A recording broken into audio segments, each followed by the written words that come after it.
ಆಗಮಿಸಿದಂತಹ Shrimati ಎಸ್.ಆರ್. Kalyan Shetty madam ಅವರ ಕಿರು ಪರಿಚಯ. ಸುವರ್ಣ ಆರ್. ಕಲ್ಯಾಣ್ ಶೆಟ್ಟಿ ಇವರು ಹುಟ್ಟಿದ್ದು ಸೊಲ್ಲಾಪುರ. ಇವರ ಪತಿ ನರೇಂದ್ರ ಅಲಗಾಮಿಯವರು. ಇವರಿಗೆ ಐಶ್ವರ್ಯ, ಅನನ್ಯ, ಶ್ರೇಯಾ ಎಂಬ 3 ಮಕ್ಕಳು ಇದ್ದಾರೆ. ಇವರು ಪ್ರಾಥಮಿಕ ಮತ್ತು ಪ್ರೌಢ ಶಿಕ್ಷಣ ಸೊಲ್ಲಾಪುರದಲ್ಲಿ ಮುಗಿಸಿದ್ದು. ಇದೇ ಈಸ್ಗಲ್ ವುಮೆನ್ಸ್ ಕಾಲೇಜಿನಲ್ಲಿ BA ಪದವಿ ಮುಗಿಸಿದ್ದು. B.Ed ತರಬೇತಿಯನ್ನು ಎಸ್.ಆರ್. ಕಟ್ಟಿ ಶಿಕ್ಷಣ ಸಂಸ್ಥೆಯಲ್ಲಿ ಮುಗಿಸಿದ್ದಾರೆ. MA ಸ್ನಾತಕೋತ್ತರ ಪದವಿಯನ್ನು ಕರ್ನಾಟಕ ವಿಶ್ವವಿದ್ಯಾಲಯ ಧಾರವಾಡದಲ್ಲಿ ಮುಗಿಸಿದರು. ಇಲ್ಕಲ್ಲಿನ ಪ್ರಸಿದ್ಧ ವಿಜಯ ಚಿತ್ರಕಲಾ ಕಾಲೇಜಿನಲ್ಲಿ 5 ವರ್ಷ ಚಿತ್ರಕಲಾ ತರಬೇತಿಯನ್ನು ಪಡೆದಿದ್ದಾರೆ. ಶ್ರೀಯುತರು ಮದುವೆ ಆದ ಮೇಲೆ ಇಷ್ಟೆಲ್ಲ ತರಬೇತಿ ಅಥವಾ ಪದವಿಯನ್ನು ಪಡೆದಿದ್ದು ಒಂದು ಅತ್ಯಂತ ಹೆಮ್ಮೆಯ ವಿಷಯ. ಇವರು ಸುಮಾರು ಅನೇಕ ಲೇಖನಗಳನ್ನು ಬರೆದಿದ್ದಾರೆ. ಅವು ISSN ಮತ್ತು ISBN ನಲ್ಲಿ ಪ್ರಕಟವಾಗಿವೆ. 2 ಬುಕ್ಗಳನ್ನು ಸಹ ಇವರು ಬರೆದಿದ್ದಾರೆ. ಅದೇ ರೀತಿ ಇಲ್ಕಲ್ಲಿನ ಪ್ರತಿಷ್ಠಿತ ಅನೇಕ ಸಂಘ ಸಂಸ್ಥೆಗಳಲ್ಲಿ ಸದಸ್ಯರಾಗಿದ್ದು, ಪ್ರಸ್ತುತವಾಗಿ ಅವರು ಶ್ರೀಮಠದ ಅಡಿಯಲ್ಲಿ ಬರುವಂತಹ ಅಕ್ಕನ ಬಳಗದ ಕಾರ್ಯಾಧ್ಯಕ್ಷರಾಗಿ ಕಾರ್ಯನಿರ್ವಹಿಸುತ್ತಿದ್ದಾರೆ. ಹಾಗೂ SVM ಮಹಿಳಾ ಮಹಾವಿದ್ಯಾಲಯದ ಸಮಾಜಶಾಸ್ತ್ರದ ಪ್ರಾಧ್ಯಾಪಕರಾಗಿ, ಸ್ಕೌಟ್ಸ್ ಮತ್ತು ಗೈಡ್ಸ್ದ ರೇಂಜರ್ ಲೀಡರ್ ಆಗಿ ಮತ್ತು ಪ್ಲೇಸ್ಮೆಂಟ್ ಸೆಲ್ದ HOD ಆಗಿ ಕಾರ್ಯನಿರ್ವಹಿಸುತ್ತಿದ್ದಾರೆ. ಸುವರ್ಣ ಆರ್. ಕಲ್ಯಾಣ್ ಶೆಟ್ಟಿ ಅವರ ಪ್ರಶಸ್ತಿಗಳು ಈ ರೀತಿಯಾಗಿವೆ. ಮಹಾರಾಷ್ಟ್ರ ರಾಜ್ಯ ಸೊಲ್ಲಾಪುರದ ವೀರಶೈವ ಲಿಂಗಾಯತ ಪ್ರತಿಷ್ಠಾನ ಸಂಸ್ಥೆಯ ವತಿಯಿಂದ 2021ನೇ ಸಾಲಿನ ದ ಬೆಸ್ಟ್ ಟೀಚರ್ ಪ್ರಶಸ್ತಿ, GCI ಇಲ್ಕಲ್ ಸಿಲ್ಕ್ ಸಿಟಿ ಸಂಸ್ಥೆಯ ವತಿಯಿಂದ 2021ನೇ ಸಾಲಿನ ದ ಬೆಸ್ಟ್ ಟೀಚರ್ ಪ್ರಶಸ್ತಿ, ಇಲ್ಕಲಿನ ಚಿತ್ತರಿ ಶ್ರೀ ವಿಜಯ ಮಹಾಂತೇಶ ಸಂಸ್ಥಾನ ಮಠದಿಂದ 2017-18 ಸಾಲಿನಲ್ಲಿ ಅತ್ಯುತ್ತಮ ಶಿಕ್ಷಕಿ ಎಂದು ಗೌರವ ಸನ್ಮಾನ, ಬಾಗಲಕೋಟೆಯ ಶಿವಶಿಲ್ಪಿ ಸಮಾಜ ಇವರ ವತಿಯಿಂದ ಬಾಗಲಕೋಟೆ ಜಿಲ್ಲಾ ಶಿವಶಿಲ್ಪಿ ಸಮಾವೇಶ 2022 ಕಾರ್ಯಕ್ರಮದಲ್ಲಿ ಅತ್ಯುತ್ತಮ ಸ್ಫೂರ್ತಿದಾಯಕ ಮಹಿಳೆ ಎಂಬ ಪ್ರಶಸ್ತಿಯಲ್ಲಿ ಪಾತ್ರರಾಗಿದ್ದಾರೆ. ಕರ್ನಾಟಕ ರಾಜ್ಯ ಸರ್ಕಾರಿ ಮಹಿಳಾ ನೌಕರರ ಸಂಘ ವಿಜಯಪುರ ಜಿಲ್ಲಾ ಘಟಕ ಬಾಗಲಕೋಟೆ ಸಂಸ್ಥೆಯ ವತಿಯಿಂದ ಅಂತಾರಾಷ್ಟ್ರೀಯ ಮಹಿಳಾ ದಿನಾಚರಣೆ 2023 ಅಂಗವಾಗಿ ಕಿತ್ತೂರು ರಾಣಿ ಚೆನ್ನಮ್ಮ ಸಾಧನಾ ಜಿಲ್ಲಾ ಪ್ರಶಸ್ತಿ 2023ರಲ್ಲಿ ನೀಡಿ ಗೌರವ ಸನ್ಮಾನ ಮಾಡಿದರು.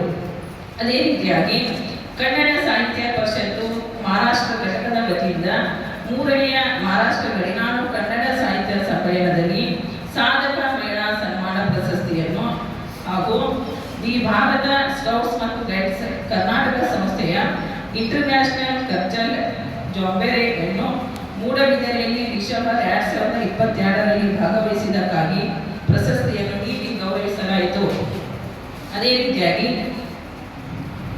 ಭಾರತ ಸ್ಕೌಟ್ಸ್ ಮತ್ತು ಗೈಡ್ಸ್ ಕರ್ನಾಟಕ ಜಿಲ್ಲಾ ಸಂಸ್ಥೆ ಬಾಗಲಕೋಟೆಯವರು 11-12 ಮಾರ್ಚ್ 2020ರಲ್ಲಿ ನಡೆದ ಜಿಲ್ಲಾ ಮಟ್ಟದ ನಾಯಕತ್ವ ಮತ್ತು ಸೇವಾ ತಂಡದ ಮಾಹಿತಿ ಶಿಬಿರದಲ್ಲಿ ಭಾಗವಹಿಸಿದ್ದಕ್ಕಾಗಿ ಪ್ರಮಾಣ ಪತ್ರವನ್ನು ನೀಡಿ ಗೌರವಿಸಲಾಗಿದೆ.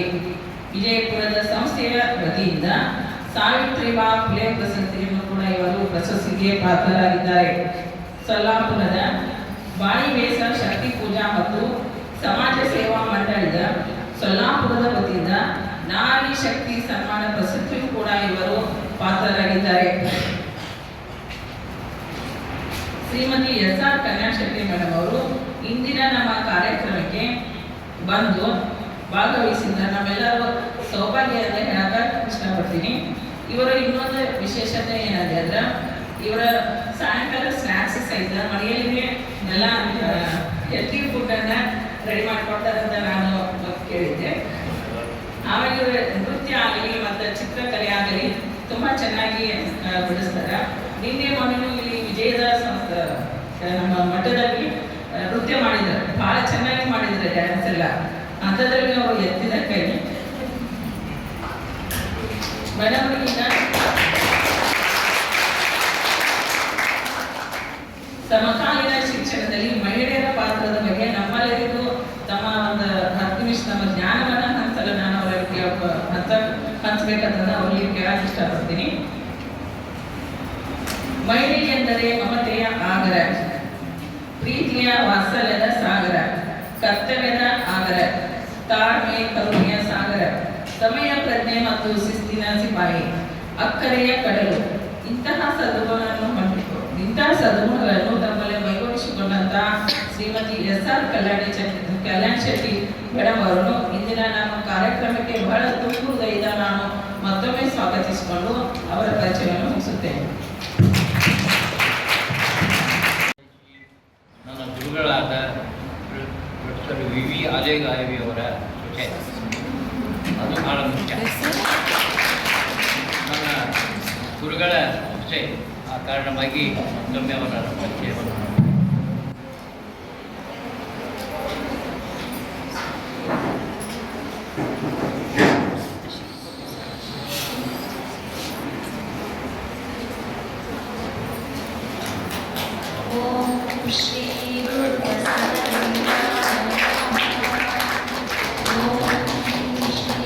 ಟೇಬಲ್ ಮೇಲೆ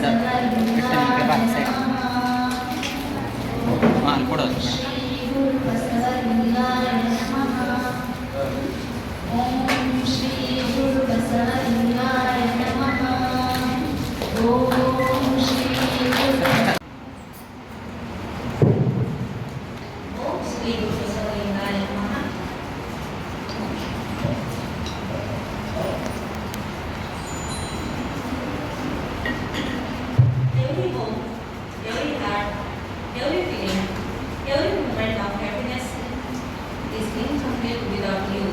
ಇದನ್ನೇ ತಾ ಮಾಡಿದ ಹೆಣ್ಣು ತನ್ನ ತಲೆಯ ಮೇಲಿತ್ತು, ತಾ ಮಾಡಿದ ಹೆಣ್ಣು ತನ್ನ ತೊಡೆಯ ಮೇಲಿತ್ತು, ತಾ ಮಾಡಿದ ಹೆಣ್ಣು ಬ್ರಹ್ಮನ ನಾಲಿಗೆಯ ಮೇಲಿತ್ತು, ತಾ ಮಾಡಿದ ಹೆಣ್ಣು ನಾರಾಯಣನ ಎದೆಯ ಮೇಲಿತ್ತು.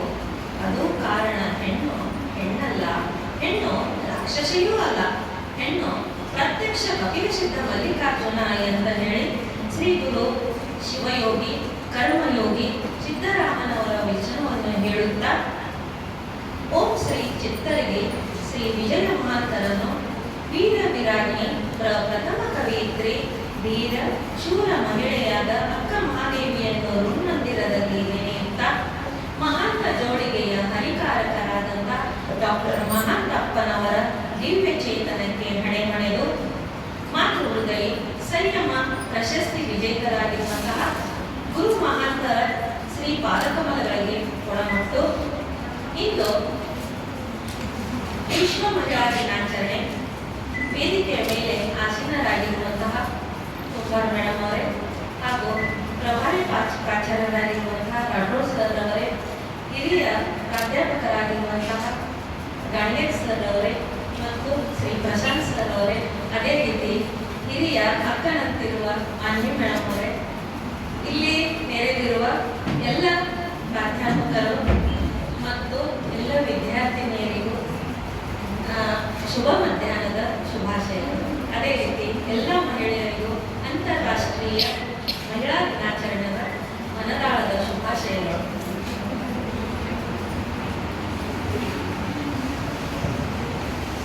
ಮಹಿಳಾ ದಿನಾಚರಣೆ ಇವತ್ತು ನಮ್ದು ಹಬ್ಬ ಇದ್ದಂತೆ. ಆಕ್ಚುಲಿ ನಾವೇನದೀವಿ ಅನ್ನೋದನ್ನ ಹೇಳಬೇಕು ಅಂತಂದ್ರೆ ನಿಜವಾಗಿಯೂ ನಮ್ಮ ಜೊತೆಗೆ ಪುರುಷರು ಇರಲೇಬೇಕು ಅಂತ. ಹೆಚ್ಚಾಗಿ ಏನಾಗ್ತೈತಿ ಅಂದ್ರೆ ಮಹಿಳಾ ದಿನಾಚರಣೆ ಅದ ಮಹಿಳೆಯರು ಅಂತ ಎದ್ದು ಹೋಗ್ಬಿಡ್ತಾರೆ. ನಾವು ಏನದೀವಿ ಅನ್ನೋದು ಇನ್ನೂ ತನ ನಮ್ಗವ್ರಿಗೆ ತಿಳಿಸಾಕ ಆಗವಲ್ದು.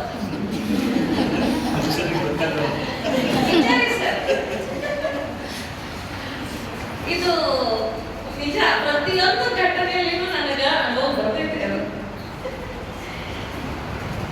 ಆಕ್ಚುಲಿ ಈಗ ಯಾಕಂದ್ರೆ ಭಾರತೀಯ ಸಮಾಜ ಇದು ಪುರುಷ ಪ್ರಧಾನ ಸಮಾಜ.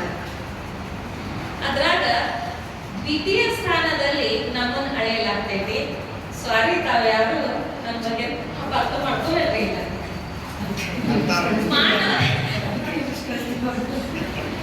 ಮಾನವನ ಜನಾಂಗವನ್ನು ಜೈವಿಕ ಆಧಾರದ ಮೇಲೆ ಪುರುಷರು ಮತ್ತು ಸ್ತ್ರೀಯರು ಅಂತ ಹೇಳಿ ಎರಡು ಸಮೂಹಗಳಾಗಿ ಕಾಣುವರು.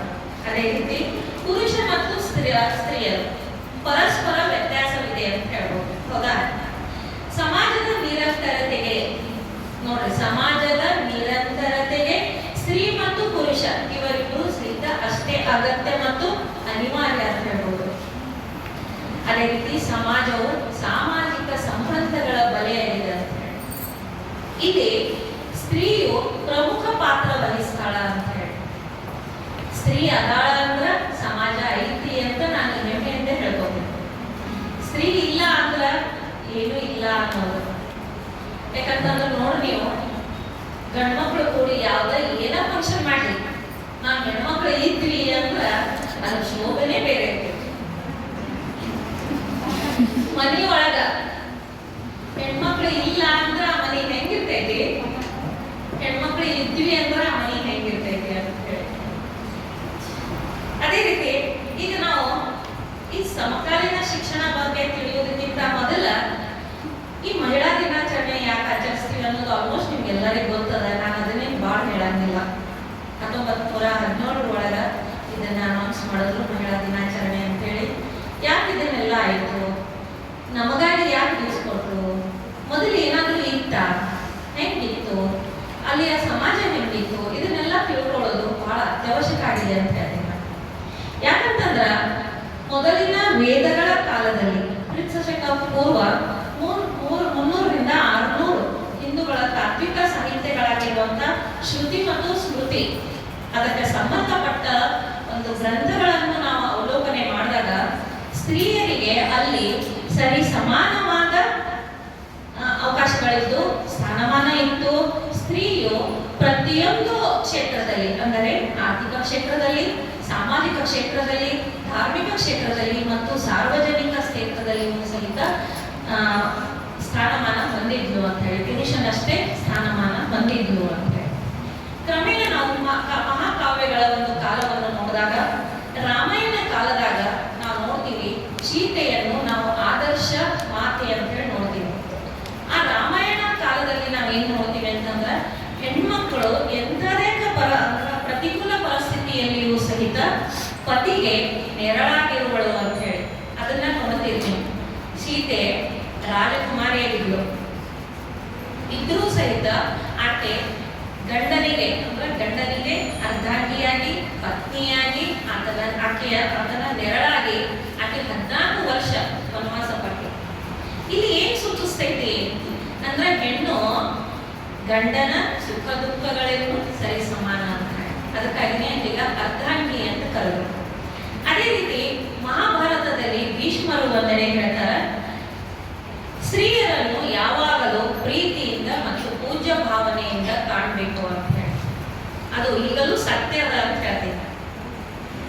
ಈಗಲೂ ಸಹಿತ ಹೆಣ್ಮಕ್ಳಿಗೆ ಪ್ರೀತಿಯಿಂದ ಪೂಜ್ಯ ಭಾವನೆಯಿಂದನೇ ಕಾಣಬೇಕು. ನಿಮ್ಗೆಲ್ಲರಿಗೂ ಗೊತ್ತೈತಿ, ಅಕಸ್ಮಾತ್ ಹೆಣ್ಮಕ್ಳಿಗೆ ಅಥವಾ ಮನೆಯಾಗಿರುವಂತ ಹೆಣ್ಣಿಗೆ ಸ್ವಲ್ಪ ಮನಸ್ಸು ನೋಯ್ತು ಅಂತಂದ್ರ ನಿಮ್ಗೆ ಗೊತ್ತೈತಿ, 2 ದಿವಸ ಅಡ್ಗೆ ಮನೆ ಕ್ಲೋಸ್.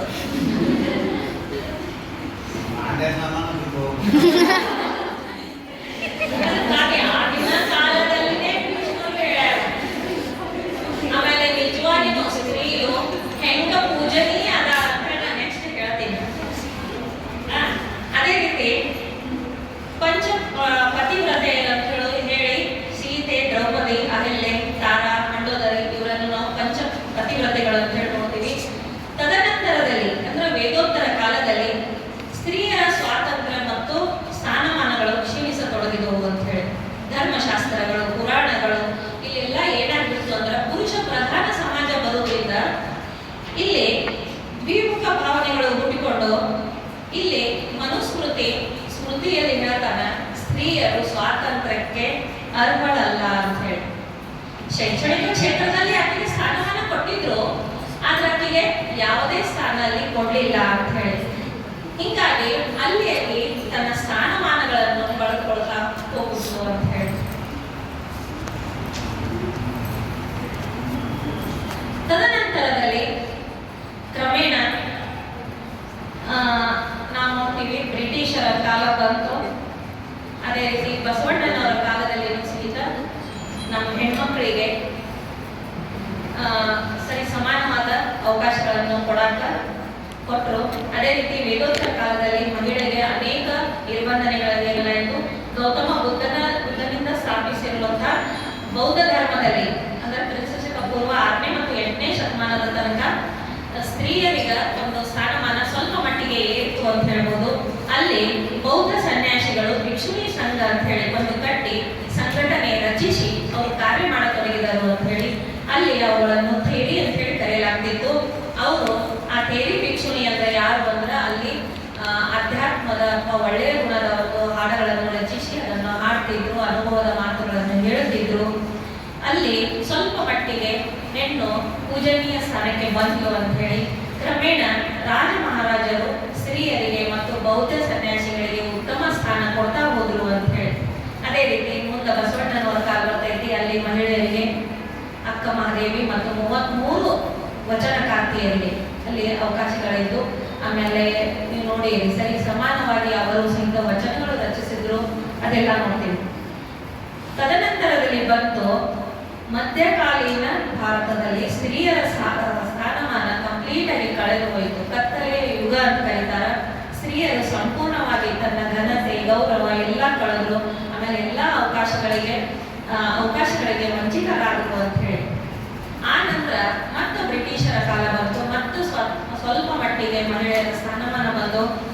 ತದನಂತರದಲ್ಲಿ 1829 ಸತಿ ಸಹಗಮನ ಪದ್ಧತಿ, 56 ವಿಧವಾ ಪುನರ್ವಿವಾಹ, 74 1874 ವಿವಾಹಿತ ಸ್ತ್ರೀಯರ ಆಸ್ತಿಯ ಕಾನೂನು, ಇವೆಲ್ಲ ಬರತೊಡಗಿದವು. ಅಲ್ಲಿ ಕ್ರಮೇಣ ಸ್ತ್ರೀ ಸ್ವಲ್ಪ ಮಟ್ಟಿಗೆ ಸ್ಥಾನಮಾನವನ್ನು ಗಿಟ್ಟಿಸ್ಕೊಳ್ತಾ ಹೋದ್ರು ಅಂತ ನೋಡ್ತೀವಿ ನಾವು. ತದನಂತರದಲ್ಲಿ ನಾವು ನೋಡ್ತೀವಿ ಹೆಣ್ಮಕ್ಳಿಗೆ ಶಿಕ್ಷಣನೇ ಇರಲಿಲ್ಲ. ಅಕ್ಷರದ ಅವ್ವ ಸಾವಿತ್ರಿಬಾಯಿ ಫುಲೆ. ಈ ಸಾವಿತ್ರಿಬಾಯಿ ಫುಲೆ ನಮಗಾಗಿ ಎಷ್ಟು ಕಷ್ಟಪಟ್ಟಾಳ ಅನ್ನೋದು ನಾವು ಆಕೆ ಚರಿತ್ರೆ ಮೂಲಕ ತಿಳಿದುಕೊಳ್ಬಹುದು. ಆದ್ದರಿಂದ ನಾವೀಗೇನು ಅದೀವಿ ಅನ್ನಕ ಅವರನ್ನು ಸಹಿತ ಮರಿಬಾರ್ದು ಅಂತ ಹೇಳಿ. ಸ್ತ್ರೀಯರ ಅಭಿವೃದ್ಧಿಗಳಿಗಾಗಿ ಕಾನೂನುಗಳು ಜಾರಿಗೆ ಬಂದ ನಂತರ ಸ್ತ್ರೀಯರು ಅನುಭವಿಸುವ ಕುಂದುಕೊರತೆಗಳನ್ನು ಹೋಗಲಾಡಿಸಿ ಸದ್ಯದಲ್ಲಿ ನಾವು ಯಾವ ಮಟ್ಟಿಗೆ ಅದೀವಿ ಅಂತಂದ್ರೆ ಪ್ರತಿಯೊಂದು ಕ್ಷೇತ್ರದಲ್ಲಿ ನಾವು ಮಹಿಳೆಯರದೀವಿ, ಪ್ರತಿಯೊಂದು ಕ್ಷೇತ್ರದಲ್ಲಿ. ಅದಕ್ಕಾಗಿನೇ ಒಂದ್ ಕಡೆ ಹೇಳಾಗ್ತೈತಿ, ಆಡು ಮುಟ್ಟದ ಸೊಪ್ಪಿಲ್ಲ ಅಂತ ಹೇಳಿ. ಹಂಗ ಮಹಿಳೆ ಇಲ್ಲದ ಯಾವುದೇ ಕ್ಷೇತ್ರ ಇಲ್ಲ ಅಂತ ಹೇಳ್ಬೋದು. ಸದ್ಯದಲ್ಲಿ ಯಾವುದೇ ಕ್ಷೇತ್ರ ಇಲ್ಲ. ಇನ್ನ ನಾವು ಶಿಕ್ಷಣಕ್ಕೆ ಬರೋದು, ಇಷ್ಟೊತ್ತ ನಾವು ಅಂತಸ್ತುಗಳು ನೋಡಿವಿ, ನಾವು ಹೆಂಗ್ ನಿಂತ್ವಿ ಹೆಂಗ್ ಬಂದ್ವಿ. ಮೊದಲಿನ ಕಾಲದಾಗ ಹೆಣ್ಮಕ್ಳು ಬುದ್ಧಿ ಮಣ್ಕ ಕೆಳಗ ಅಂತಿದ್ರು. ಇಲ್ಲ, ಸದ್ಯದಲ್ಲಿ ಹೆಣ್ಮಕ್ಳ ಬುದ್ಧಿ ನಿಜವಾಗಿ ಸರಿ ಸಮಾನನೂ ಅಲ್ಲ, ಅವ್ರಕ್ಕಿಂತ ಹೆಚ್ಚೇ ಇದೆ ಅಂತ ಹೇಳ್ತೀನಿ ನಾನು. ಸ್ತ್ರೀ ಹೇಗಿದ್ದಾಳೆ? ಸ್ತ್ರೀ ಸಹನೆಗೆ ಹೆಸರಿದೆ, ಪ್ರೀತಿಗೆ ಉಸಿರಿದೆ, ದಯೆ ಕರುಣೆಯ ಕಡಲು ಮಮತೆಯ ಕದಾಳ, ಮಾತೆಯ ಒಡಲು ಅದಾಳ, ಮಾತೃಭೂಮಿಯ ಮಾತೃಭಾಷೆಯ ಪ್ರಕೃತಿ ಮಾತೆ ಹೆಣ್ಣು, ಜೀವಜಲವ ಹೊತ್ತು ಹರಿಯ ನದಿಯೂ ಕೂಡ ಆಕೆ ಹೆಣ್ಣು. ನೋಡ್ರಿ, ನದಿ ಹೆಣ್ಣ ಎಲ್ಲ ಕಲ್ಮಶವನ್ನು ತಗೊಂಡು ಹರಿತಾ ಇರ್ತೈತೆ. ನಾವು ಎಷ್ಟು ಭೂಮಿಗೆ ಒದಲು ಸಹಿತದ್ರು ಯಾಕೆ ಅಂತ ಕೇಳಂಗಿಲ್ಲ, ಎಲ್ಲವನ್ನು ತನ್ನ ಹೊಟ್ಟೆ ಹಾಕೊಂಡು ಸಾಕ್ತಾ ಇರ್ತಾರೆ. ನಮ್ದು ನಾವು ಹೆಣ್ಮಕ್ಳದೇವು ಸಹನೆ. ಅದೇ ರೀತಿ ಕೊಳೆಯ ಕಳೆದು ಭೂಮಿಯ ತಣಿದು ಕಲ್ಲಡದಿ ಮೆಲ್ಲ ಹರಿದು ಕಲರವದಿ ಭಾವ ಉಳಿದು ಒಲವ ಸಾರುತ್ತಿದೆ, ಕಡಲ ಸೇರುತ್ತಿವೆ ಅಂತ ಹೇಳಿ. ಕಾಯಕದಿ ಹೆಸರಾಗಿ ಬಾಳಿಗೆ ಹಸಿರಾಗಿ ಮಮತೆಯ ಸಾರುತ್ತಿದೆ, ಒಳಗೆ ಹೊರಗುತ್ತಿರುವೆ ಅಂತ ಹೇಳಿ. ಎಲ್ಲವನ್ನು ಇಟ್ಕೊಂಡು ಎಕ್ಸ್ಪ್ರೆಸ್ ಮಾಡದೆ ನಾವು ಕೊರಗ್ತಾ ಇರ್ತೀವಿ ಹೆಣ್ಮಕ್ಳು. ಮತ್ತ ಪುರುಷರು ಬಂದ ನಂತರ ಒಂದು ಸ್ಮೈಲ್ ಕೊಟ್ಟು ಎಲ್ಲ ಓಕೆ ಇದೆ ಅನ್ನುವಂತ ನಮ್ಮ ವ್ಯಕ್ತಿತ್ವ ಇದೆ ಅಂತ ಹೇಳಕ್ ಇಷ್ಟಪಡ್ತೀನಿ. ಶತಮಾನದಿ ಬಂದ ಮೌಲ್ಯ ಮೆಟ್ಟಿ ನಿಲ್ಲಬೇಕು, ಸಮಾನತೆಯ ಸಾಮ್ರಾಜ್ಯ ಕಟ್ಟಿ ಮೇರೇಬೇಕು ಅಂತ ಹೇಳಿ ಸದ್ಯದಲ್ಲಿ ನಾವು ಅದನ್ನ ಮಾಡಕತ್ತೀವಿ ಅಂತ ಹೇಳಿ. ಇನ್ನ ಸಮಕಾಲೀನ ಶಿಕ್ಷಣ ಅಂದ್ರೆ ಮೊದಲಿನ ಕಾಲದೊಳಗ ಮಹಿಳೆಯರಿಗೆ ಶಿಕ್ಷಣ ಇರ್ಲಿಲ್ಲ. ಆಮೇಲೆ ಇದ್ರೂ ಸಹಿತ ಗುರುಕುಲ ಪದ್ಧತಿಗಳಿದ್ದು ನಮಗ ಕೆಲವು ಅವಕಾಶಗಳಿದ್ದು. ಈಗ ಆ ಅವಕಾಶಗಳನ್ನು ಬಳಸಿಕೊಂಡು ಮೈತ್ರೇಯಿ ಗಾದೆ ಎನ್ನುವರು, ಆಮೇಲೆ ಅಕ್ಕಮಹಾದೇವಿ ಇರ್ಬೋದು, 33 ಶರಣೆಯ ಮಾತೆಯರು ಇರ್ಬೋದು, ಇವೆಲ್ಲರೂ ಸ್ಥಾನಮಾನವನ್ನು ಹೆಚ್ಚಿಸ್ಕೊಂಡ್ರು ಅಂತ ಹೇಳಿ. ಆದ್ರೆ ಈಗ ಸದ್ಯದಲ್ಲಿ ನಮಗ ಎಲ್ಲವೂ ಅವಕಾಶಗಳಿದೆ ನೋಡಿ. ಸದ್ಯದಲ್ಲಿ ಮಹಿಳೆ ನಾವು ಹೆಂಗಿರ್ಬೇಕು ಅಂದ್ರ, ಒಂದು ಒಂದ್ ಕಡೆ ಮರಾಠಿ ಒಳಗ್ ಬರ್ತೈತಿ, ಹೆಣ್ಣು ಸತ್ಯದ ಮಹಿಳೆ ಹೆಂಗದಾಳ ಅಂದ್ರೆ ದಶಭುಜ ಅವತಾರ. ಬಹುಶಃ ಇವತ್ತು ನನಗನ್ನಿಸ್ತದ ಎಲ್ಲರ ಸ್ಟೇಟಸ್ ಅಲ್ಲಿ ಅದೊಂದು ದಶಭುಜ ಅವತಾರ. ವರ್ಷಕ್ಕೊಂದ್ ದಿವಸ ಎಲ್ಲರೂ ಸ್ಟೇಟಸ್ ಇಡ್ತೀವಿ. ನಿಜಕ್ಕೂ ಮಹಿಳೆ ದಶಭುಜ ಅವತಾರನೇ ಅದಾಳ ಅಂತ ಹೇಳಿ. ನೋಡ್ರಿ, ಒಂದ್ ಕಡೆ ಮರಾಠಿ ಒಳಗ್ ಬರ್ತೈತಿ, ನಾನು ಇಂಜಿನಿಯರ್ ಇಲ್ಲ ಆದ್ರೂ ಸಹಿತ, ನೋಡ್ರಿ ನಾನು ಇಂಜಿನಿಯರ್ ಇಲ್ಲ ಆದ್ರೂ ಸಹಿತ ಹಿಟ್ಟಿನ ಗೋಧಿ ಹಿಟ್ಟು ನಾಡ್ತೀವಿ ನಾನು ಚಪಾತಿ ಮಾಡೋ ಮುಂದ ಮಡಿಚಿ ತ್ರಿಕೋನ ಆಗಿರ್ತೈತಿ. ಆ ತ್ರಿಕೋನವನ್ನು ಗೋಲಾಕಾರ ಮಾಡುವ ಶಕ್ತಿ ಓನ್ಲಿ ಹೆಣ್ಣಿಗಿದೆ. ಹೌದಾ? ಕೇಳ್ತಾರ ಅವರು, ನಾನು ಶಾಸ್ತ್ರಜ್ಞನಲ್ಲ ಆದರೆ ಅಡಿಗೆ ಮಾಡೋ ಮುಂದ ಯಾವ ಪಲ್ಯಕ್ಕೆ ಯಾವ ಸಾರಿಗೆ ಯಾವುದಕ್ಕೆ ಎಷ್ಟು ಬೇಕೋ ಅಷ್ಟನ್ನೇ ಕರೆಕ್ಟಾಗಿ ಹಾಕಿ ಅಡಿಗೆ ಮಾಡಿ ಬರುವ ಶಕ್ತಿ ನಮ್ಮಲ್ಲಿದೆ. ಅದೇ ರೀತಿ ನಾನು ಡಾಕ್ಟರ್ ಅಲ್ಲ, ನಾನು ಹೆಣ್ಣು ಹೆಣ್ಣು ಡಾಕ್ಟರ್ ಅಲ್ಲ, ಆದರೂ ಸಹಿತ ಮನೆಯಲ್ಲಿರುವಂತಹ ಸದಸ್ಯರಿಗೆ ಯಾವುದನ್ನು ಅಡಿಗೆ ಮಾಡಿದ್ರೆ, ಈ ಹಿರಿಯರು ಇರ್ತಾರ, ಸಣ್ಣ ಮಕ್ಕಳು ಇರ್ತಾರ, ಮಧ್ಯಮದವ್ರು ಇರ್ತಾರ, ಎಲ್ಲರಿಗೂ ಕರೆಕ್ಟ್ ಆಗುವಂಗ ಅಡಿಗೆ ಮಾಡಬಲ್ಲ ಶಕ್ತಿ ಆಕೆಗೆ ಒಬ್ಬಾಕಿಗೆ, ಮತ್ತೆ ಯಾರಿಗೂ ಬರಕ್ ಸಾಧ್ಯ ಇಲ್ಲ. ಅದೇ ರೀತಿ ನೋಡ್ರಿ, ಹೇಳ್ತಾಳ ನಾನು ಶಿಕ್ಷಕನೂ ಅಲ್ಲ, ಆದ್ರೂ ಸಹಿತ ಯಾರೇ ತಪ್ಪಿದ್ರು ಸಹಿತ, ಇವನ್ನ ಪತಿಯೂ ಸಹಿತ ತಪ್ಪಿದ್ರು ಸಹಿತ, ಮಕ್ಕಳು ತಪ್ಪಿದ್ರು ಸಹಿತ ದಾರಿಯನ್ನು ಪದೇ ಪದೇ ತೋರಿಸುವ ಶಕ್ತಿ ಆ ಹೆಣ್ಣಿನಲ್ಲಿದೆ ಅಂತ ಹೇಳಿ, ಆಕೆ ಬೆನ್ನಿನಲ್ಲಿ ಇದ್ದಾಳ ಅಂತ ಹೇಳಿನೇ ಎಷ್ಟೋ ಯಶಸ್ವಿ ಪುರುಷರು ಮುನ್ನುಗ್ಗುತ್ತಿದ್ದಾರೆ ಅಂತ ಹೇಳ್ಬೋದು. ಗಾಂಧೀಜಿಯವರು ಮಹಾತ್ಮರಾದರು ಅನ್ನೋದು ಕೇಳ್ತೀವಿ, ಆದ್ರೆ ಗಾಂಧೀಜಿಯವರು ಒಟ್ಟ ಅವ್ರ ಸಂಸಾರ ಕಡೆ ಆಗಲಿ, ಅವ್ರ ಕುಟುಂಬದ ಕಡೆ ಆಗಲಿ ಎಳ್ಳಷ್ಟು ಲಕ್ಷ ಕೊಟ್ಟಿದ್ದಿಲ್ಲ. ಅದನ್ನೆಲ್ಲ ನಿಭಾಯಿಸಿದ್ದು ಕಸ್ತೂರ್ಬಾ ಗಾಂಧಿ. ಅದಕ್ಕಾಗಿ ಇವರು ಹೊರಗೋಗಿ ಮಹಾತ್ಮರಾದರು, ಆದ್ರ ಅದಕ್ಕೆಲ್ಲ ಸಪೋರ್ಟ್ ಯಾರು ಕೊಟ್ಟರು? ಕಸ್ತೂರ್ಬಾ ಗಾಂಧಿ ಅಂತ. ಹಂಗ ನಾನು ಶಿಕ್ಷಕನಲ್ಲ, ಆದ್ರ ಎಲ್ಲ ಕಡೆನೂ ಆಕಿ ದಾರಿ ತೋರಿಸುವ ಶಿಕ್ಷಕಿ ಅಂತ ಹೇಳ್ಬೋದು. ಅದೇ ರೀತಿ ನೋಡ್ರಿ, ನಾನು ಪೊಲೀಸನೂ ಅಲ್ಲ, ಹೆಣ್ಣು ಅಥವಾ ಮನೆ ಯಜಮಾನಿ, ನಾನು ಪೊಲೀಸನೂ ಅಲ್ಲ, ಆದರೂ ಸಹಿತ ನೋಡ್ರಿ ಮಕ್ಕಳು ಎಲ್ಲೋಗ್ಯಾರ, ಎಲ್ಲಿ ಬಂದಾರ, ಮನ್ಯಾಗ ಯಾರು ಎಲ್ಲದಾರ, ಹಿರಿಯಾರು ಬರ್ಕೋಗಿದ್ರಂದ್ರೆ ಇನ್ನೂ ಇಷ್ಟೊತ್ತಿಗೆ ಯಾಕೆ ಬರಲಿಲ್ಲ, ಸಣ್ಣ ಲಕ್ಷ್ಯ ಎಲ್ಲ ಕಡೆ ಇರ್ತದೆ. ಇವನ್ ಗಂಡನ ಕಡೆನೂ ಯಾಕೋ ಬಂದಿಲ್ಲಲ್ಲ ಅಂತ ಹೇಳಿ ಹಾ ಎಲ್ಲೋಗಿರ್ಬೋದು ಏನು ಅದು ಮುಂದಿನ ಹೇಳಕ್ ಬೇಡ.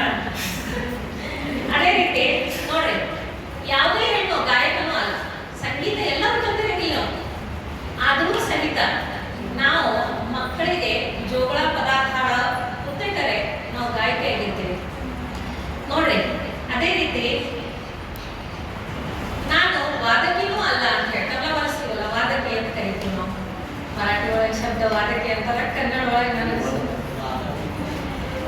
ಆದ್ರ ನೋಡ್ರಿ ನಾವು ಅದಕ್ಕೂ ಎಕ್ಸ್ಪರ್ಟ್ ಅದೀವಿ. ಆಡಳ್ ಸರ್ ಹೇಳಿದ್ರು, ರಾಠೋಡ್ ಸರ್, ಪಾಂಡೆ ಹೊರಗೆ ಏನಾದ್ರು ಆಯ್ತು ಅಂದ್ರ ನಮ್ಮ ಹೆಣ್ಮಕ್ಳು ಯಾಕೆ ಬಟ್ಟೆ ಮೇಲೆ ಸಿಟ್ಟು ತೆಗಿತಾರ ಅಂದ್ರ ಎಲ್ಲಿ ಸಿಟ್ಟು ತೆಗಿಯಕ ಅವಕಾಶನೇ ಇಲ್ಲ. ಸಿಗೋದು ಒಂದು ಲಟ್ಟಣಿಗೆ ಕೆಲವು ಬಂಡೆ. ಹಿಂಗಾಗಿ ಆ ಬಂಡೆಗಳ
ಪರ್ಮಿಷನ್ ತೆಗೆದು ಓಡ್ಬೇಕು ನಾನು.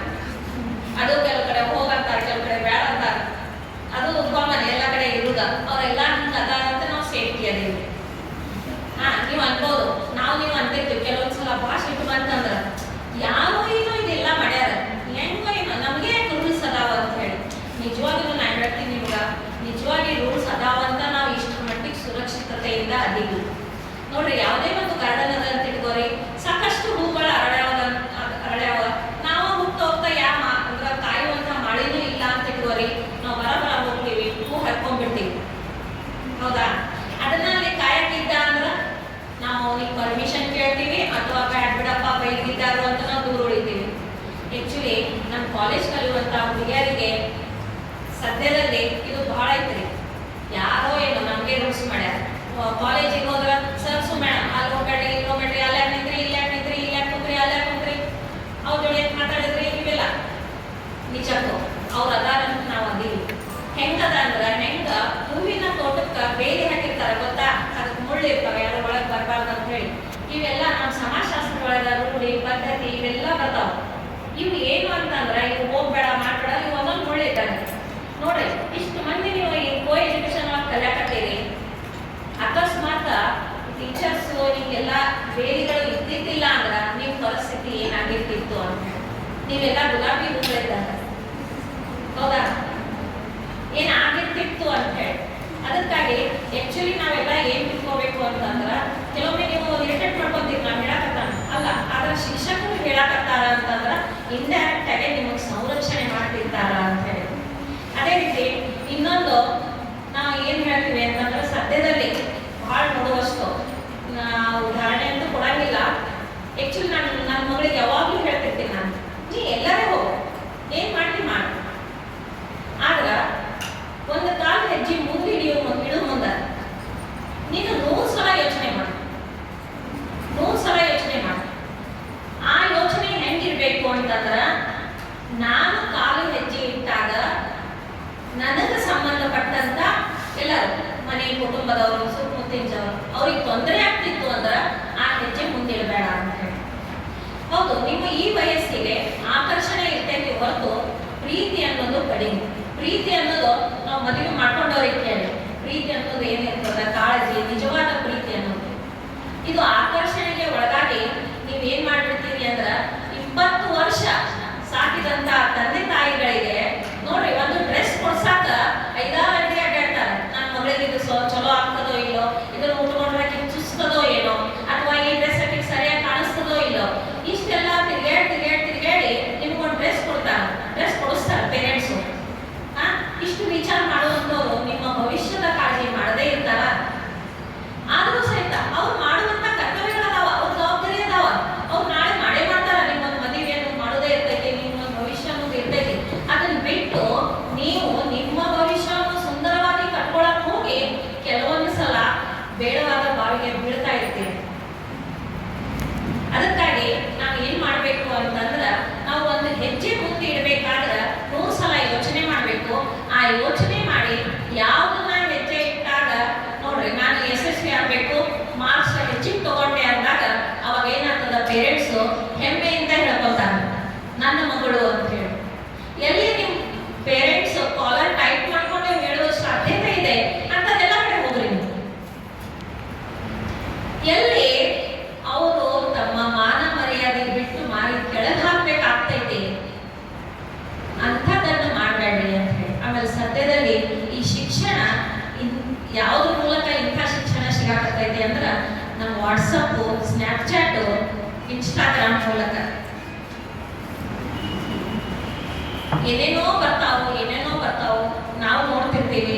ಅದು ಎಷ್ಟರ ಮಟ್ಟಿಗೆ ಸರಿ ಏನು ಅದನ್ನ ನೋಡಿ. ಎಷ್ಟೋ ಸಲ ಕೆಲವು ಹುಡುಗಿಯರನ್ನ ನೋಡ್ತಿರ್ತೀನಿ ಸ್ಟೇಟಸ್ ಒಳಗ, ಅದು ಅವ್ರಿಗೆ ಸಂಬಂಧಪಟ್ಟಿದ್ದೇ ಇರಂಗಿಲ್ಲ, ಅದು ಹಾಕ್ತಿರ್ತಾರೆ, ಹಾಕ್ಬಾರ್ದಂಗಿಲ್ಲ. ಅದರಿಂದ ಏನಾಗ್ತೈತಿ ಅಂತ ಪ್ರಾಬ್ಲಮ್ ಇರ್ತೈತಿ. ಅದಕ್ಕಾಗಿ ನಾವು ಶಿಕ್ಷಣ ತಗೊಳಕ್ ಬಂದೀವಿ ಅಂತಂದಾಗ ನಮ್ಮ ಟಾರ್ಗೆಟ್, ನಮ್ಮ ಗುರಿ ಏನೈತಿ ಅನ್ನೋದನ್ನ ಅರಿತುಕೊಂಡು ನಾವು ಹೆಜ್ಜೆ ಇಡಬೇಕು. ಅದ್ರಾಗ ಸ್ಪೆಷಲಿ ನಾವು ಮಹಿಳೆಯರು, ಅದ್ರಲ್ಲೂ ಸ್ಪೆಷಲಿ ನಮ್ದು ಶಿಕ್ಷಣಕ್ಕೆ ಬಂದೀವಿ ಅಂದಾಗ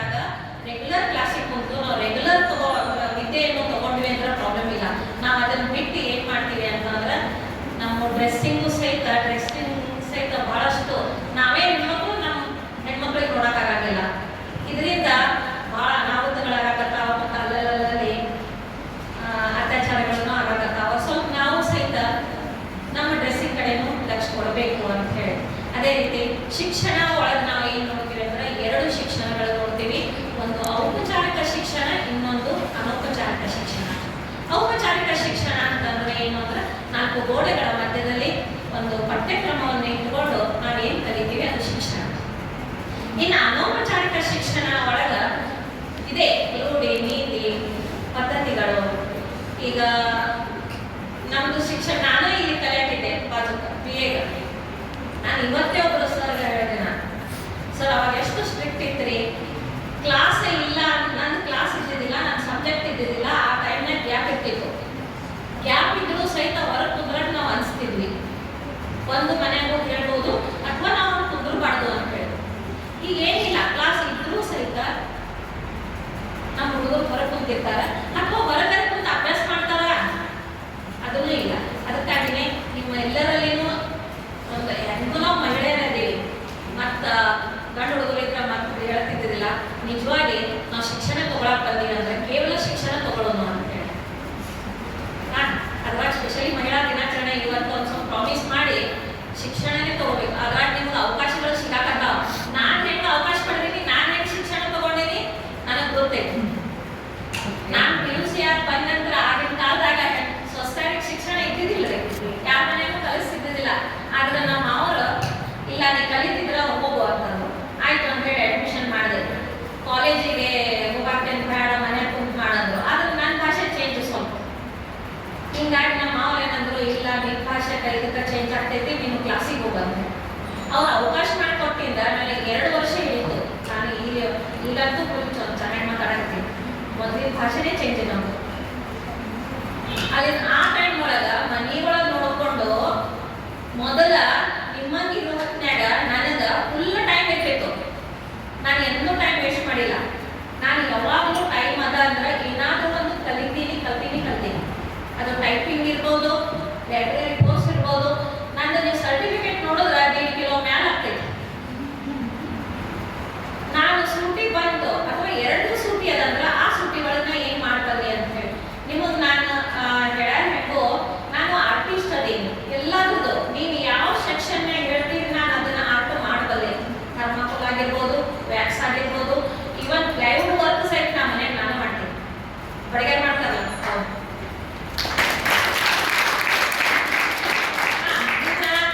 ಈ ಮಾತನಾಡೋ ಶೈಲಿ ಹೆಚ್ಚುಲಿ ನಾನು ಇತ್ತೀಚೆಗೆ ಕಲ್ತೀನಿ.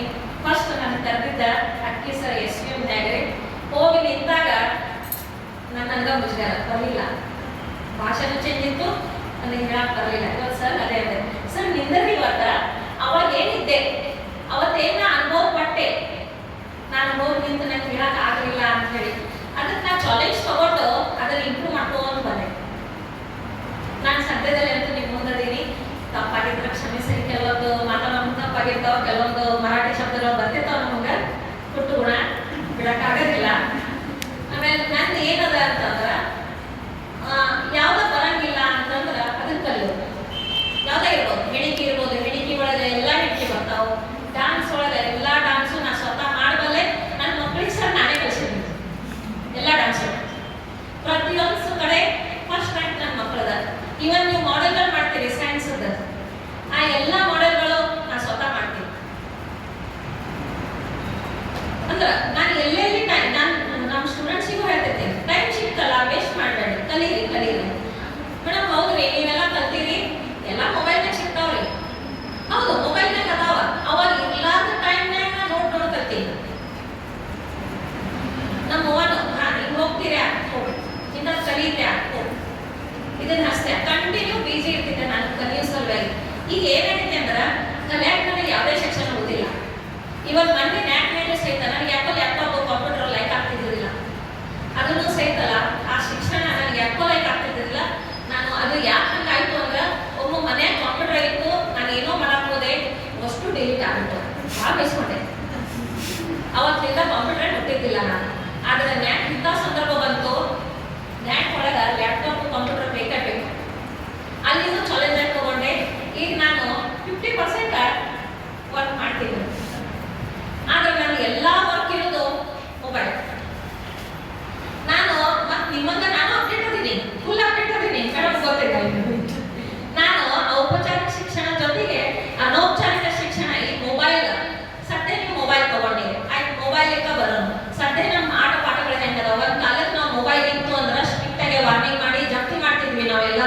ಈಗ ನಮ್ಮ ಪರಿಸ್ಥಿತಿ ಲೆಕ್ಚರರ್ಸ್ ಏನಾಗಿದೆ ಅಂದ್ರೆ ಪಾಠ ಹೇಳ್ತೀವಿ ಅಂದ್ರೆ ತಗೋತಂಗಿ ಮೊಬೈಲ್ ನೋಡು, ಇನ್ಫಾರ್ಮೇಶನ್ ನೋಡು, ನಾವೇ ಕೊಡೋ ಪರಿಸ್ಥಿತಿ ಬಂದೈತಿ. ಆದರೂ ಸಹಿತ ನಾವು ಈ ಮೊಬೈಲ್ ಅನ್ನು ಎಷ್ಟು ಬಳಸಬೇಕು, ಹೆಂಗ್ ಬಳಸಬೇಕು, ಯಾವ ರೀತಿ ಅದನ್ನು ಬಳಸಬೇಕು ಅನ್ನೋದನ್ನ ನಾ ಹೇಳ್ತೀನಿ. ನೋಡ್ರಿ ನಿಮ್ಗೆ ಅದು ಕರೆಕ್ಟ್ ಅನ್ನಿಸ್ತದೋ ಇಲ್ಲ. ನಾವು ಮೊಬೈಲ್ನಾಗ ಡೈಲಿ ಡಾಟಾ ಹಾಕ್ತೀವಿ, ಹೌದಾ? ಎಷ್ಟು ಹಾಕ್ತೀವಿ? 1 GB. ಯಾವ ಕಡೆ ಅನ್ಲಿಮಿಟೆಡ್ ಐತಿ? ಅನ್ಲಿಮಿಟೆಡ್ ಬರಾಕತ್ತೈತಿ 5 GB. ಇಲ್ಲ ಬೇಡ, 1 GB ಐತಿ. ನಾ ಕೆಲವು ಹುಡುಗಿಯರು ನೋಡೀನಿ 1 GB ಒಳಗೆ ನೀವು ಏನೇನು ಮಾಡ್ತೀರಿ? ಮೊಬೈಲ್ ಅಲ್ಲ, ಇದು ಸಹಿತ ಒಂದು ಶಿಕ್ಷಕ ರೂಪದಲ್ಲಿ ಕೆಲಸ ಮಾಡ್ತೇವೆ. ನಾವೇನ್ ಮಾಡ್ತೀವಿ? ಟೀಚರ್ಸ್ ಹೇಳಿರ್ತೇವೆ, ನೀವು ಮನೆಗೆ ಹೋಗಿ ಏನ್ ಮಾಡ್ತೀರಿ? ಅದು ಏನಿಲ್ಲ, ಮೂವ್ ಅಂತೀರಿ, ಸರ್ಚ್ ಮಾಡಂದಿರ್ತಾರ, ಒಂದು ಟಾಪಿಕ್ ರೆಡಿ ಮಾಡ್ಕೊಂಡ್ ಬಾ ಅಂದಿರ್ತಾರ. ಅದಕ್ಕೆ ಎಷ್ಟು ಮಂದಿ ಯೂಸ್ ಮಾಡ್ತೀರಿ? ಒಂದು ಸ್ವಲ್ಪ ಕೈ ಎತ್ತಿರಿ. ಸಾಧ್ಯನೇ ಇಲ್ಲ. ನಾವೇನ್ ಮಾಡ್ತೀವಿ ಅಂದ್ರೆ 1 GB ನನ್ನ ಸ್ವಂತ ರೊಕ್ಕದಲ್ಲೇ ನಾನು ಹಾಕಿಸ್ತೀನಿ. ನಾನು ಆ GB ಎದಕ್ಕೆ ಯೂಸ್ ಮಾಡ್ತೀನಿ ಅಂದ್ರ ನನ್ನ ಫ್ರೆಂಡ್ಸ್ ಯಾರ್ಯಾರು ಏನೇನು ಸ್ಟೇಟಸ್ ಹಾಕ್ಯಾರ ನಾನು ನೋಡಕ್, ಅವ್ರ ಸ್ಟೇಟಸ್ ನೋಡಿ ನಿಮಗೆ ಏನು ಯೂಸ್ ಆಯ್ತು ಕ್ವಶನ್ ಹೇಳ್ತೀರಾ? ರೀಲ್ಸ್ ಮಾಡ್ತೀರಿ, ತಪ್ಪನ್ನಂಗಿಲ್ಲ, ನಾನು ರೀಲ್ಸ್ ಮಾಡೋದು ಮಾಡ್ತೀರಿ. ನಿಮ್ಮ ಕಲೆ ಅದ, ಅದು ಕಲೆಗೆ ಒಂದು ವೇದಿಕೆ ಕೊಟ್ಟದ, ಅವಕಾಶ ಕೊಟ್ಟೈತಿ. ನಿಮ್ಮ ಕಲೆಗಳು, ನಿಮ್ಮ ಆಕ್ಟಿಂಗು, ಅದಕ್ಕೆಲ್ಲ ಅದು ವೇದಿಕೆ ಐತಿ. ಇಲ್ಲ ಅನ್ನಂಗಿಲ್ಲ ನಾನು, ಅದಕ್ಕೂ ಲಿಮಿಟ್ ಇರಬೇಕು. ಆದ್ರ ಹೆಚ್ಚು ಜನ ನೀವು ಇನ್ಸ್ಟಾಗ್ರಾಮ್ ಒಳಗೆ ಆನ್ಲೈನ್ ಇರ್ತೇವೆ, ರೀಲ್ಸ್ ನೋಡ್ತೀರಿ ಅಥವಾ ಬೇರೆಯವ್ರ ಸ್ಟೇಟಸ್ ನೋಡ್ತೀರಿ. ಅದರಿಂದ ನಿಮಗೆ ಲಾಭ ಏನಾಯ್ತು? ಸ್ನ್ಯಾಪ್ಚಾಟ್, ಮತ್ತೆ ಈಗ ವಾಟ್ಸಪ್ಪಿಗೆ ಬರೋದು. ಏನಪ್ಪ ಮೇಡಮ್ ಹೇಳಕ್ ಕರ್ಕೊಂಡು ಬಂದಾರ ಶಿಕ್ಷಣ ಸಲುವಾಗಿ. ಹೌದು, ನನಗೆ ಹೇಳಕ್ ಕರ್ಸಿದ್ರೆ ಇವತ್ತಿನ ಸಮಕಾಲೀನ ಶಿಕ್ಷಣ, ಇವತ್ತಿನ ಶಿಕ್ಷಣ. ಮೊದಲು ಹೆಂಗಿತ್ತು ಅಂದ್ರೆ ನಮ್ಮ ಲೆಕ್ಚರರ್ಸ್ ಇಲ್ಲೇ ಗುರುಗಳಾದಾಗ ಒಂದು ಟಾಪಿಕ್ ಕೊಟ್ಬಿಡ್ತಿದ್ರು, ನಾನೇ ಸ್ವತಃ ಟೈಮ್ ತಗೊಂಡು ನಾನು ಲೈಬ್ರರಿಗೆ ಹೋಗಿ ಬುಕ್ಸ್ ತಗೊಂಡು ಬಂದು ಅಪ್ಡೇಟ್ ಮಾಡಿ ಬರೆದು ಕೊಡ್ತಿದ್ದೆ. ಎಷ್ಟೋ ಸಲ ಸಂತೋಷ್ ಕುಮಾರ್ ಮೇಡಮ್ ಅವಾಗ ಜಾಯ್ನ್ ಆಗಿದ್ರು ನಮ್ಮ ಮೇಡಮ್ ಅವರು. ಒಂದ್ಸಲ ನನಗೆ ಅದು ಮಾಡ್ಕೊಂಡು ಬರಕ್ ಆಗಲಿಲ್ಲ. ಶಿಕ್ಷಣ ತಗೊಂಡಿದ್ದು ನಾನು, ಅದು ಖುಷಿ ಐತೆ ಅವರು ನಮ್ಮ ಗುರುಗಳ ಅಂತ ಹೇಳಕ್. ಆದ್ರೆ ಹಂಗಿತ್ತು. ಈಗ ಆಲ್ಮೋಸ್ಟ್ ನಾವು ಎಲ್ಲರೂ ಕೊಡ್ತೀವಿ. ಎಷ್ಟು ಮಂದಿ ಪ್ರಾಮಾಣಿಕವಾಗಿ ಮಾಡ್ಕೊಂಡು ಬರ್ತೀರಿ? ಇಲ್ಲವೇ ಇಲ್ಲ. ಆದ್ರೂ ಹೋಗ್ಲಿ, ನಾವು ಪಾಠ ಹೇಳ್ತೀವಿ, ಹೌದಾ? ಗುರುಕುಲ ಪದ್ಧತಿಯಲ್ಲಿ ಶಿಕ್ಷಣ ಹೆಂಗಿತ್ತು? ಕಂಪಲ್ಸರಿ, ಅಲ್ಲಿ ಯಾವುದೇ ಬುಕ್ ಇರಲಿಲ್ಲ, ಏನಿರಲಿಲ್ಲ. ಗುರುಗಳಿಗೆ ಹೇಳ್ತಿದ್ರು, ಅದು ಶಿಕ್ಷಣ ಕೇಂದ್ರಿತ ಇತ್ತು. ಗುರುಗಳಿಗೆ ಯಾವಾಗ ಮನಸ್ಸು ಬರ್ತಿತ್ತು, ಬೆಳಗ್ಗೆ ಮುಂಜಾನೆ ಅವ್ರು ಹೇಳ್ತಿದ್ರು, ಅವಾಗ ಅವ್ರು ಯಾವಾಗ ಹೇಳ್ತಿದ್ರು ಅವಾಗ ನಾವು ವಿದ್ಯಾರ್ಥಿಗಳು ತತ್ಪರ ಇರ್ಬೇಕಾಗ್ತಿತ್ತು. ನಾವು ಅದನ್ನು ಕಟ್ಟಪಾಠ ಮಾಡ್ಕೋಬೇಕಾಗ್ತಿತ್ತು. ನಮಗೆ ರೆಫರೆನ್ಸ್ ಯಾವುದು ಇರ್ತಿದ್ದಿಲ್ಲ. ಆದ್ರೆ ಸದ್ಯದಲ್ಲಿ ಏನದ? Full mobile. ಈ ಮೊಬೈಲ್ ಒಳಗ ಏನಂತ ಹೇಳೋದು ಪಿಕ್ಚರ್ಸ್ ಬರ್ತದ ಗೊತ್ತಾ? ವಾಟ್ಸಪ್ ಒಳಗ ಎಷ್ಟು ಮಂದಿ ಯೂಸ್ ಮಾಡ್ತೀರಿ? ಮಾಡಿದ್ರೆ ಅವಿ ಹೇಳು, ಅದ್ರಲ್ಲಿ ಏನೇನು ಮಾಡ್ತೀರಿ? ಮಾಡ್ಬೋದು, ಕರೆಕ್ಟ್. ಅದೇ ಅಪ್ಡೇಟ್ ಅದ. ನೀನು ಸರ್ಚ್ ಮಾಡ್ತಿಲ್ಲ? ನೀವು ಯಾವುದೇ ಒಂದು ಇನ್ಫಾರ್ಮೇಶನ್ ಕೊಡ್ರಿ, ಅದು ಡೀಟೇಲ್ಸ್ ಕೊಟ್ಬಿಡ್ತೈತಿ, ಹೌದಾ? ಈಗ ಹೆಂಗಾಗೈತಿ ಅಂದ್ರ ನಾನು ಹೇಳ್ತೀನಿ, ನನಗೆ ಮೊದಲಿನ PhD ಮಾಡಿದವ್ರು ಬಹಳ ಕಷ್ಟಪಟ್ಟಾರ. ಪ್ರತಿಯೊಂದು ಲೈಬ್ರರಿಗೆ ಹೋಗಿ ಅಲ್ಲಿ ಬುಕ್ಸ್ ಹುಡುಕ್ಬೇಕಾಗಿತ್ತು, ಮಾಡಿತ್ತು. ನನಗೊಂದು ಹುಚ್ಚು, ಮೊಬೈಲ್ ತಗೊಂಡು ನಾನು ಹಿಡಿದು ಅಂದ್ರೆ ಯಾವಾಗಲೂ ಕಲಿಬೇಕು ಅಂತ ಹೇಳಿ ನನಗೊಂದು ಹುಚ್ಚು ಏನೈತೆ ಅಂದ್ರೆ ಒಂದು ಆ್ಯಪ್ ಡೌನ್ಲೋಡ್ ಮಾಡ್ಕೊಳ್ಳೋದು. ಅದು ಕಂಪ್ಲೀಟ್ ಬರುತ್ತಾನ ಅದ್ರ ಬೆನ್ ಹತ್ತೋದು. ಕಂಪ್ಲೀಟ್ ಬಂತು, ಡಿಲೀಟ್ ಮಾಡಿದೆ. ಇವತ್ತು ನಾನು ಒಂದು ಫಿಲ್ಮ್ ಸೆಟ್ ರೆಡಿ ಮಾಡ್ಬೋದು AI ಒಳಗೆ. ಎಲ್ಲ ಬಹುಶಃ ಮೇಡಮ್ ಅಂತೂ ಕಂಪ್ಲೀಟ್ ಮಾಡ್ಯಾರ ನನ್ನ ಅಪ್ಡೇಟ್ಸ್ಗಳು. ನಾನು ಎಲ್ಲ ಎಡಿಟ್ ಮಾಡ್ತೀನಿ, ಎಲ್ಲ ಮಾಡ್ಬೋದು ನಾನು ಪ್ರತಿಯೊಂದು. ಅದೇ ರೀತಿ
ಇವೆಲ್ಲವೂ ಹೋಗ್ಬಿಟ್ಟಾವ. ಅದಲ್ಲದೆ ಈಗ ನೈತಿಕ ಶಿಕ್ಷಣ ಅನ್ನೋದು ಬಹಳ ಮುಖ್ಯ ಆಗೈತೆ. ನೈತಿಕ ಶಿಕ್ಷಣ ಈಗ ಪರಿಸ್ಥಿತಿ ಹೆಂಗ್ ಬಂದೈತೆ, ಮೊದಲಿನ ಕಾಲದೊಳಗ ಹಿರಿಯರೋದು ಕತಿ ಹೇಳಿ ಅದ್ರ ಮೂಲಕ ತಿಳಿಸ್ತಿದ್ರು ಹೆಂಗ್ ಇರಬೇಕು ಅನ್ನೋದನ್ನ.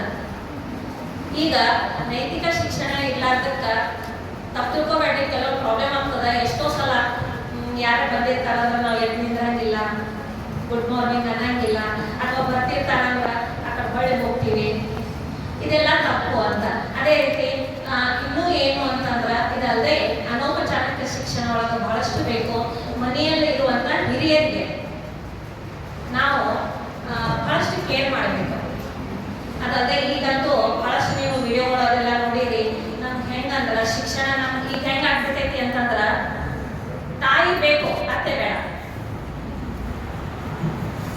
ತಾಯಿ ಬೇಕು ಅತ್ತೆ ಬೇಡ. ಹೆಂಗ ತಾಯಿ ಬೈದ್ಲು ಅಂದ್ರೆ ಒಪ್ಪೆ ಇರ್ತೈತಿ, ಹಂಗ ಅತ್ತೆ ಬೈದ್ಲು ಅಂದ್ರೆ ಸಿಟ್ಟು ಬರ್ತೈತಿ. ಹೀಗಾಗಿ ಇದ್ರ ಪರಿಣಾಮ ಏನಾಗತೈತಿ ಅಂದ್ರ ಡೈವರ್ಸ್ ಇವೆಲ್ಲ ಭಾಳ ಆಗತ್ತಾವ. ಮೊದ್ಲಿನ ಕಾಲದಾಗ ಇದ್ದಿದ್ದಿಲ್ಲ. ಕೊಟ್ಟ ಹೆಣ್ಣು ಕುಲಕ್ ಹೋಯ್ತು ಅಂತೇಳಿ ಅಲ್ಲಿ ಹೆಂಗಿರ್ತದ ಆ ಸಿಚುವೇಶನ್ ಒಳಗ ನಾವೆಲ್ಲ ಅಡ್ಜಸ್ಟ್ ಆಗಿ ನಾವು ಮುಂದೆ ಜೀವನ ಸಾಗಿಸ್ಬೇಕಾಗ್ತಿತ್ತು. ಈಗ ಆಸ್ತಿ ಉತ್ತರಾಧಿಕಾರ ಕಾಯ್ದೆ ಬಂದಿದ್ದರಿಂದ ಹೆಂಗ್ ಹೊಳೆ ಹೋದ್ರು ಮನೆಯಲ್ಲಿ ಆಸ್ತಿ ಐತಿ ಅಂತ ಹೇಳಿ ಲೆಕ್ಕಕ್ಕೆ ನಾವೇನ್ ಮಾಡಕತ್ತೀವಿ ಅಂದ್ರೆ ಹೊಂದಾಣಿಕೆ ಅನ್ನೋದು ಆಕ್ಚುಲಿ ಸಮಾಜ ಒಳಗೆ ನಾವು ಬಾಳ್ಬೇಕು ಅಂತಂದ್ರೆ, ನಾವು ಉತ್ತಮ ವ್ಯಕ್ತಿತ್ವವನ್ನು ನಾವು ಹೊಂದಬೇಕು ಅಂತಂದ್ರೆ ನಮಗ ಸಹಕಾರ, ಹೊಂದಾಣಿಕೆ, ಸ್ವಾಂಗೀಕರಣ ಅನ್ನೋದು ಬರಲೇಬೇಕು ಅಂತ ಹೇಳಿ ನಾವೀಗ ಇವೆಲ್ಲವೂ ಕಲಿಬೇಕು ಅಂತ ಹೇಳಿ ಕಲಿತು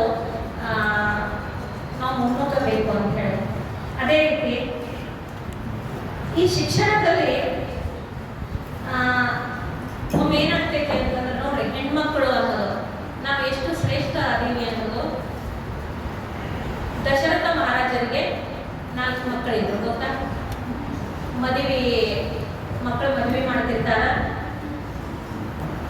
ಜನಕ ರಾಜ ಮಗ ಯಾರು? ರಾಮ. ಅದು ಮದುವೆ ಸಂದರ್ಭ ನಡೀತಿರ್ತೈತಿ. ಅವಾಗ ದಶರಥ ರಾಜ ಹಳೆಯದ ಕಾಲ್ ತೊಳಿತಿರ್ತಾನ. ಬಂದವರಿಗೆ ಬೀಗರಿಗೆ ಮಾಡೋ ಹೊತ್ತಿನಾಗ ದಶರಥ ಬೇಡ ಅಂತಾನ. ಬೇಡ ಅಂದಾಗ ಇಲ್ಲ, ಜನಕ ರಾಜ ಬೇಡ ಅಂತ. ಅವಾಗ ದಶರಥ ರಾಜ ಇದೇನಪ್ಪ ಗಂಗೆ ಉಲ್ಟಾ ವಿರುದ್ಧ ದಿಶೆಯಲ್ಲಿ ಮಾಡ್ತಾಳಂತ ಅವನಿಗೆ ಗಾಬರಿ ಆಗ್ತದೆ. ನಾನು ಏನಾದರೂ ತಪ್ಪು ಮಾಡಿದ್ದೆ, ನಿಮ್ಗೆ ಗೊತ್ತಿಲ್ಲ. ಮದ್ವಿ ಒಳಗ ಒಂದು ಮದುವೆ ಆಗ್ಬೇಕಂದ್ರ ಹೆಣ್ಣಿನ ತಂದೆಗೆ ಎಷ್ಟು ಟೆನ್ಷನ್ ಇರ್ತೈತಿ ಅಂತ ಹೇಳಿ.